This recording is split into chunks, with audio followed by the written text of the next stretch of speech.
তো hello everyone, কেমন আছো সবাই? আশা করি ভালো আছো। তো আমার নতুন একটা ভিডিওতে আমাদেরকে সকলকে ওয়েলকাম। তো আমি সকালবেলায় সমস্ত কাজকর্ম সেরে টেরে স্নান করে ঠাকুর পুজো দিয়ে তো চলে এলাম রান্নাঘরে রান্না করতে। তো দেখো বন্ধুরা, আগে থেকে আমার কাকি ওভেনের মধ্যে দুটো কড়াই বসিয়ে দিয়েছিল। তো আমাকে তারপরে ডাকলো যে আয়, কড়াই বসিয়ে দিয়েছি, গরম হয়ে গেছে। তো আমি চলে এলাম রান্না করতে। তো এইদিকে কড়াইটাতে আমি লাল শাক, অল্প একটু জল আর নুন হলুদ দিয়ে ওটাকে একটু ভাপাতে দিয়েছিলাম।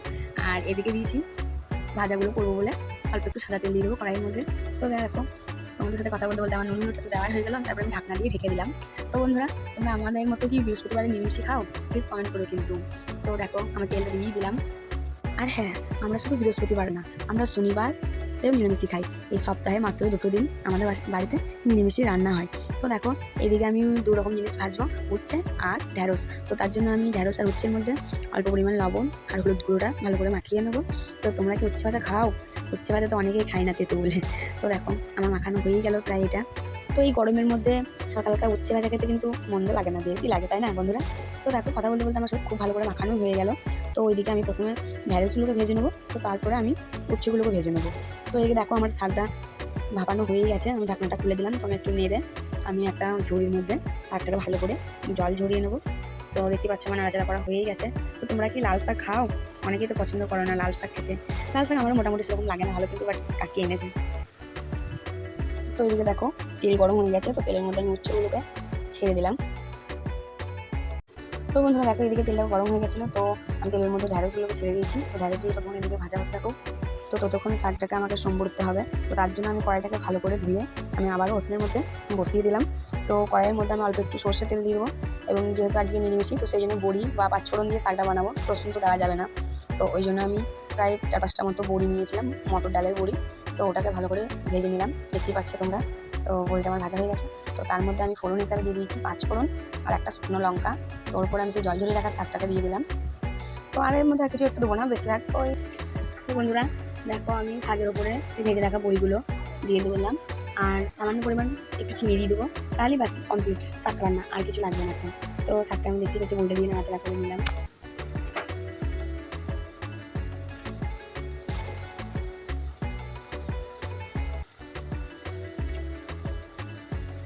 তো শাকটা আমার হয়ে গেছে। আমি এবার তুলে নিলাম একটা থালের মধ্যে, ছোটো থাল নিয়েছিলাম। তো তোমাদেরকে দেখিয়ে দিচ্ছি, দেখো আমার শাক রান্না হয়ে গেছে। তো শাক রান্না করার পর আমি কড়াইটাকে ধুয়ে আমি আবারও ওভেনের মধ্যে বসিয়ে দিয়ে ওর মধ্যে সরষের তেল দিয়ে দিয়েছি। তো আমার এইদিকে আমি ছ্যাঁচটা করবো বলে অনেক রকম সবজি ছিল। সবজির মধ্যে ছিল মিষ্টি কুমড়ো, পটল, মূলো, সজনে ডাঁটি, আলু, গাজর, বেগুন, আর কিছু মনে নেই। তো এদিকে দেখো, আমার কাকি বললো আমি মশলাটা করে দিই। তো মশলার মধ্যে শুধু ছিল আদা, আর বাকি গুঁড়ো মশলাই ছিল। তো কাকি ওইদিকে বেটে দিল। তো তোমাদের সাথে কথা বলতে বলতে আমি দেখো কড়াইয়ের মধ্যে গাজরটা দিয়ে আমি হালকা কষিয়ে নিয়েছি। তো তারপর আমি দিয়ে দিয়েছি ওই পটলগুলোকে কষতে দিয়ে দিয়েছি। তো খুবই সিম্পলভাবে বানাবো ওটা, ছ্যাঁচাটা বেশি কিছু দিয়ে না। আর এদিকে সেই উচ্ছেগুলো ভাজতে দিয়েছিলাম। তো অনেকক্ষণ ধরে ভাজার পর আমার হয়ে গেছে ভাজাটা। তো উচ্ছে ভাজাটা আমি তুলে নিলাম থালের মধ্যে।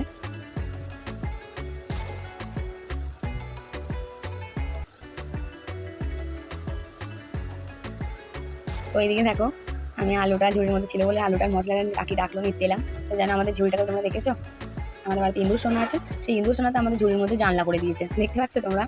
তো দেখো, আমার ডাঁটিগুলো আমি দিয়ে দিলাম তেলের মধ্যে, সজনে ডাঁটিটা ওটাও আমি হালকা হালকা মানে নেড়ে নেবো। বাকি যা কিছু সমস্ত সবজিটাই মানে আমি হালকা কষিয়ে নেবো। তো এই সাইডে দিয়ে দিয়েছিলাম আমি কড়াইয়ের মধ্যে তেল। তো আমি প্রেসার কুকারে আগেই আমাদের মুগ ডাল ছিল, ওটা সিটি দিয়ে রেখে দিলাম। ওটা আমি স্কিপ করে গেছি, নিতে পারিনি ভিডিওর মধ্যে। তো তার জন্য আমি কড়াইয়ের মধ্যে তেল, তেজপাতা আর শুকনো লঙ্কা, পাঁচফোড়ন দিয়ে আমি ডালটাকে সম্বরে দেবো। তো প্রেসার কুকারের ডালটা একদম লেগে গেছিলো, মানে জলটা প্রায় শেষ হয়ে গেছে। তো আমি ভালোভাবে একটু নাড়াচাড়া করে দিয়েছি খুন্তিতে করে। তো দেখো, ততক্ষণে আমার ডাঁটিগুলো প্রায় ভাজা হয়ে গেছে, আমি তুলে নিয়েছি। তো তারপর বাকি ডালটাতে আমি সম্বরটা প্রেসার কুকারেই দিয়ে দেবো। আমি এক্সট্রা করে কড়াইয়ের মধ্যে আর ঢালবো না, প্রেসার কুকারেই রেখে দেবো ফোড়নটা দিয়ে।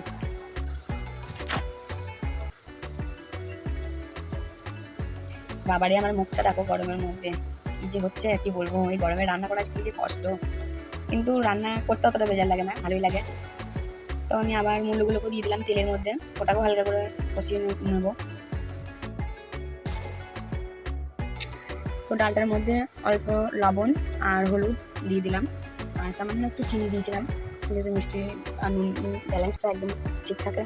তো দেখো, আমি নেড়ে প্রেসার কুকারে দিয়ে ঢেকে দেবো।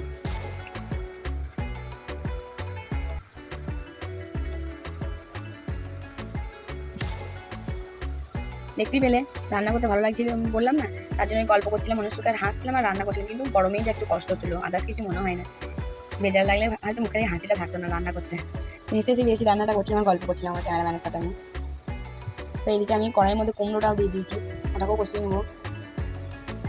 এই দেখো কি গরম, বুঝতেই পারছো তোমরা আমার এই অবস্থা থেকে, কি যে নাজেহাল অবস্থা। আমার কাছে কিছুই নেই, তো আমি নাইটি দিয়েই মুখটা মুছে নিয়েছি। আর গরম যা, হাত দিয়ে বেশি মুছতে পারছি না, হাতে বেশি করে হাত দিলে মুখের মধ্যে ওই গালগুলো জ্বালা করতে লাগে। তো আমি ওই দিক থেকে আমি আনতে গেছিলাম কি জানো, ওটা একটা ওই যে লাল শাকের ডাঁটিটা ওখানটা ওটা সাইডে রাখা ছিল, ওটা আনা হয়নি, তো ওইটা আমি নিয়ে এলাম, ওটা স্যাঁচের মধ্যে দিয়ে দেবো বলে।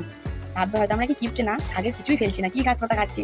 বাঙালিরা হলো এরকমই, একটা ব্রাশ যেমন দাঁত মাজে প্রথমে, তারপর সেটা হয়ে গেলে ওটাকে চিড়ি পরিষ্কার করে, আলতা পরে, বোতল পরিষ্কার করে, ঠিক সেরকম আমিও সেই এক ওদের মধ্যে, মানে ওরকম বাঙালির মধ্যেই পড়ি, কিছুই ফেলিনি। দেখতে হচ্ছে, তো অলমোস্ট আমি ডাঁটিটা কড়াইয়ের মধ্যে দিয়ে দিয়েছি। ডাঁটিটাকে আর বেগুনটাকে আমি একসাথে হালকা করে নাড়াচাড়া করে নেবো। বেগুন যেহেতু বেশি ভাজলে গলে যায়। এই দেখো রান্না করতে করতে আমার বাদাম খেতে ইচ্ছা করেছে, তাই জন্য আমি বাদামগুলো টুকটুক করে রান্নায় দিয়ে খেয়েই নিচ্ছি। প্রায় অনেক কটাই খেয়ে নিয়েছিলাম। তো আমার ডাঁটিটা আর বেগুনটা ভাজা হয়ে গেছে, ওটা আমি একটা আলাদা করে একটা প্লেটের মধ্যে তুলে নিয়েছি, ওটা সাইডে রেখে দিলাম। তো বাকি ছিল আলুটা, তো আলুটাও আমি কড়াইয়ের মধ্যে দিয়ে দিয়েছি।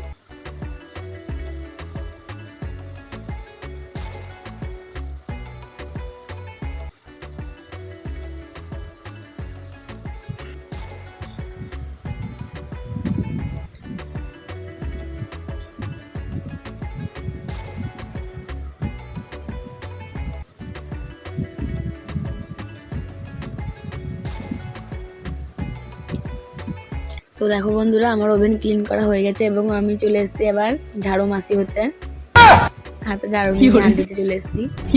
তো নোংরা হয়েছিল উঠোনটা, তো একটু মনে করলাম ঝেঁটি দিই।